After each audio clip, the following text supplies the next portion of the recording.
This is a strange way to start a video, right? That, however, is a pretty impressive leaf spring.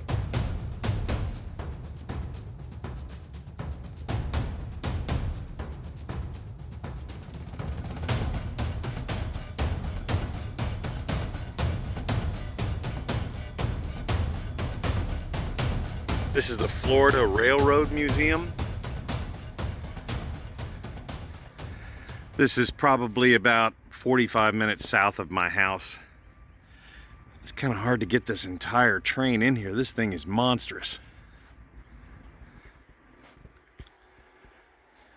What year would you guess this is? There's only two of them left. Two of them left. The other one runs, this one doesn't. Okay. They were oddballs. They're a goofy engine. Is it a diesel? It's an EMD. Yeah, it's a diesel. Yeah. Oh yeah. EMD. Yeah, electromotive division. Yeah. Okay. What year is that approximately? I don't Or know. decade? 40s? No, I'm guessing 57. Probably in that neighborhood. Monstrous. So two of them ever made and the other one's still going? No, there was 13 made.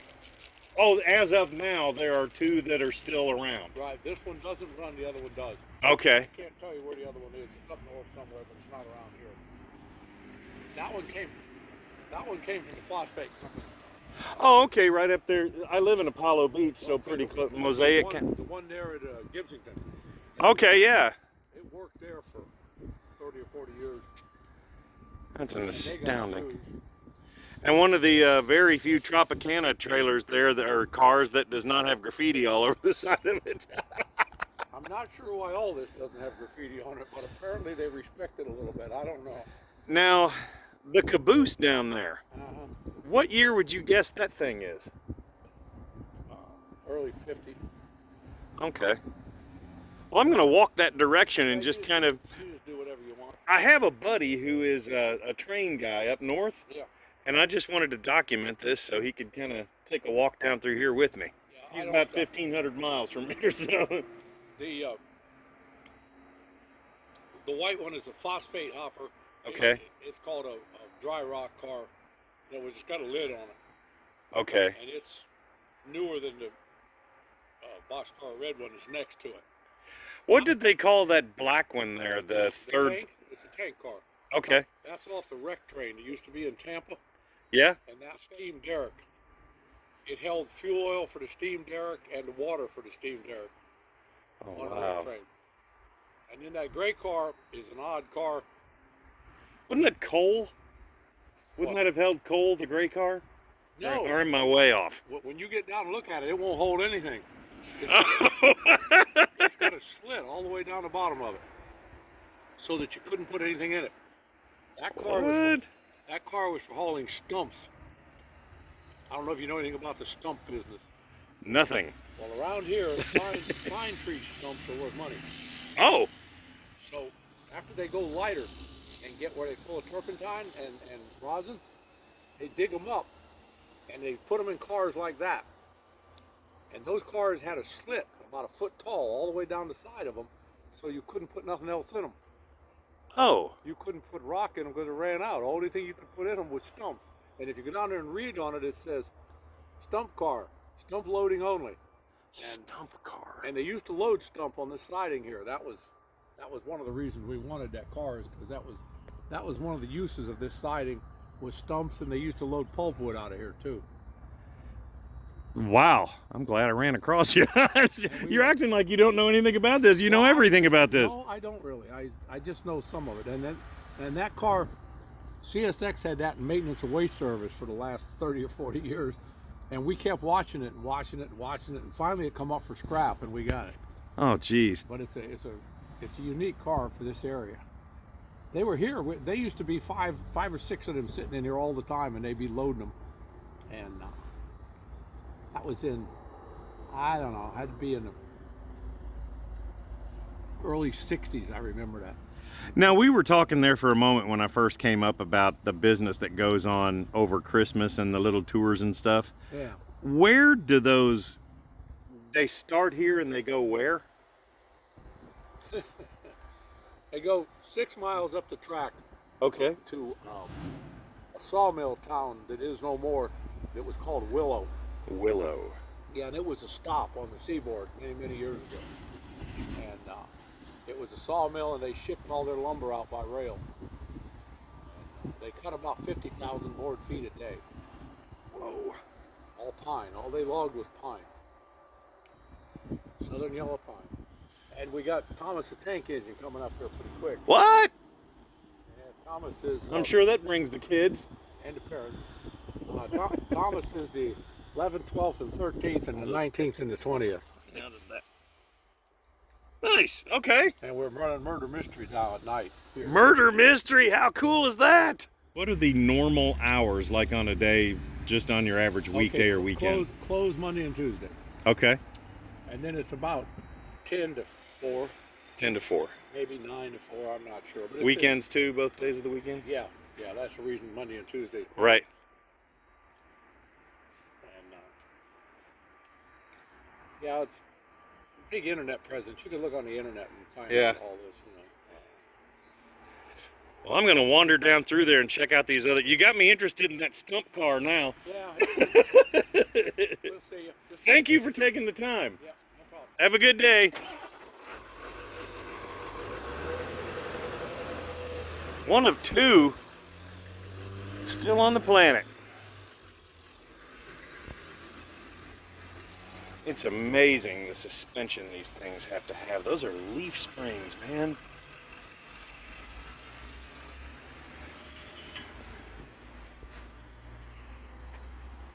Wow.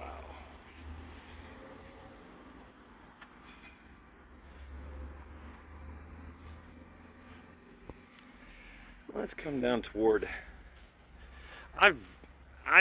you know, being the typically untrained eye who doesn't have a lot of experience with trains and stuff, I've seen these types like this, and I would have called that a hopper as well, because it goes down and kind of aims everything down toward those little chute things on the bottom. For those of you who are really educated in railroad stuff, I'm sorry that I come across as being so absolutely clueless on this, because I know next to nothing about this type stuff.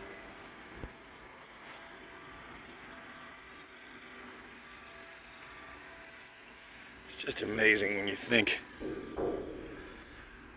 about how many miles these things rolled. Yeah, I remember seeing a lot more of these. And look at that. Each one of those is a rivet by comparison by my thumb. And there are thousands.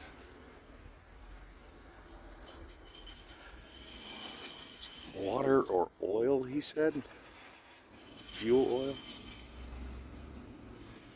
This one was the one that hauled the stumps exclusively. Yeah, the hole's in the side there. Inside there. It's wide open. For hauling stumps?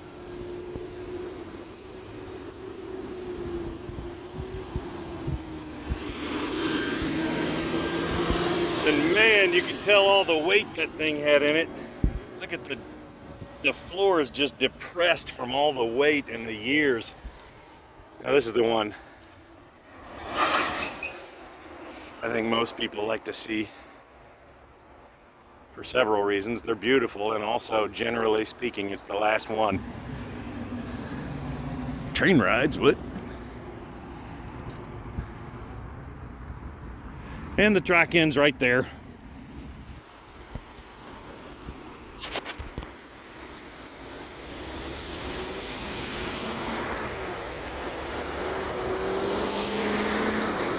Beautiful. Let's get a shot of this side with all the sun on it.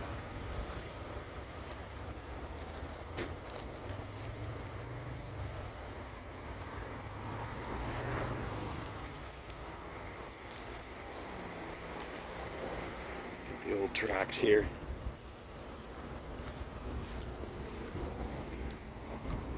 When I was a kid, being of a certain age, I had a whole lot of dreams about just heading off down some railroad tracks.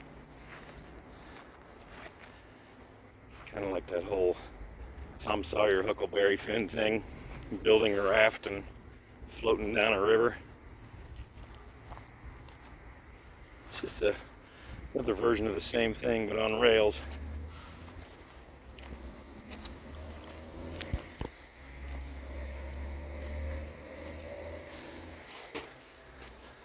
Mulberry Railcar, Mosaic.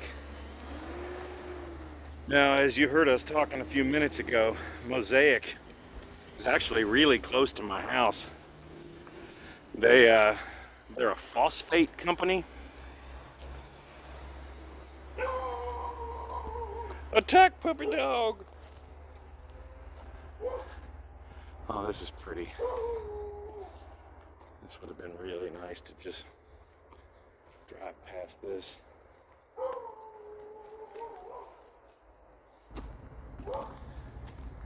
Probably a bit too much of a slow pace for today.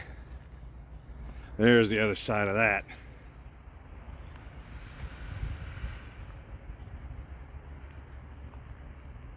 It just got about 15 degrees cooler in the shade here.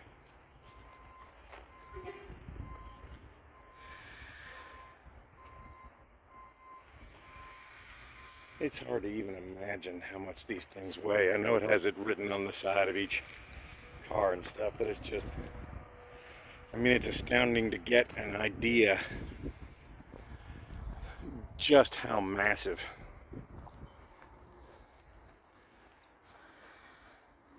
That is just the hook. There's my hand down inside it. Just the hook that attaches it to the next car. Unbelievable. Let's go look at the ones that are up by that area right over there and see what's going on. Now this one, I can't even imagine when they had to build this thing. 1800s? It's probably got a placard up there that'll tell me here in a moment, but look at that. The early days of industrialization here in America. Porter.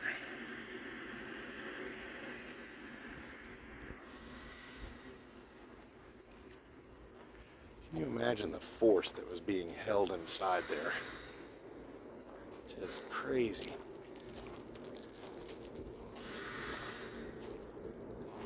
So let's go up here a little bit and see what's kind of open to the average dude on the average day the place is closed. Anyway, that's their new place that they're building. A new station.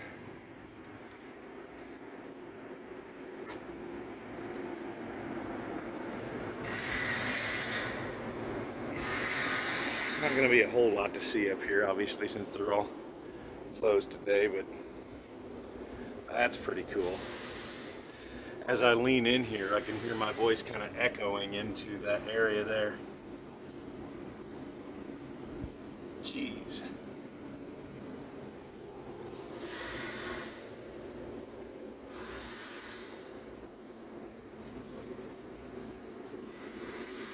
That is monstrous. My head's probably 20 feet off the ground. And this thing is that tall. Look at all those rivets.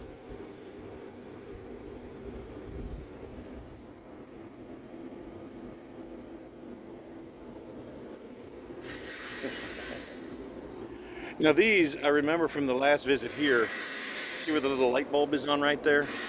There's a ticket office inside there, and there's also a little baby gift shop.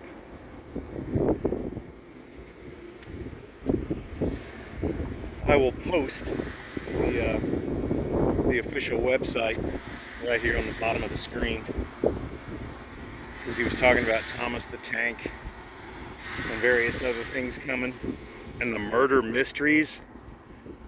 Call me crazy, but I'm thinking I would love that. I'm going to put as much information as I could possibly find down here at the bottom of the screen. Look at that car though, isn't that beautiful? Just a big long tube.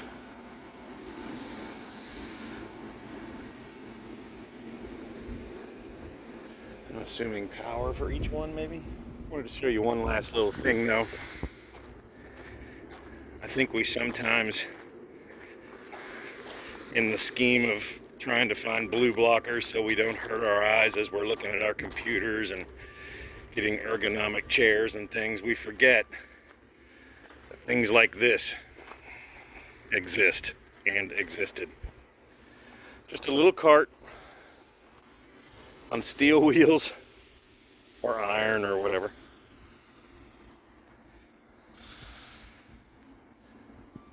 And it just got pushed and pulled miles and miles.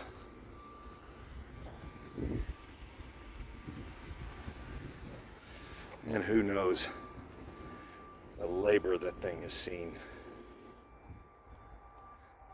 Florida Gulf Coast Railroad Museum, 877-869-0800, frrm.org.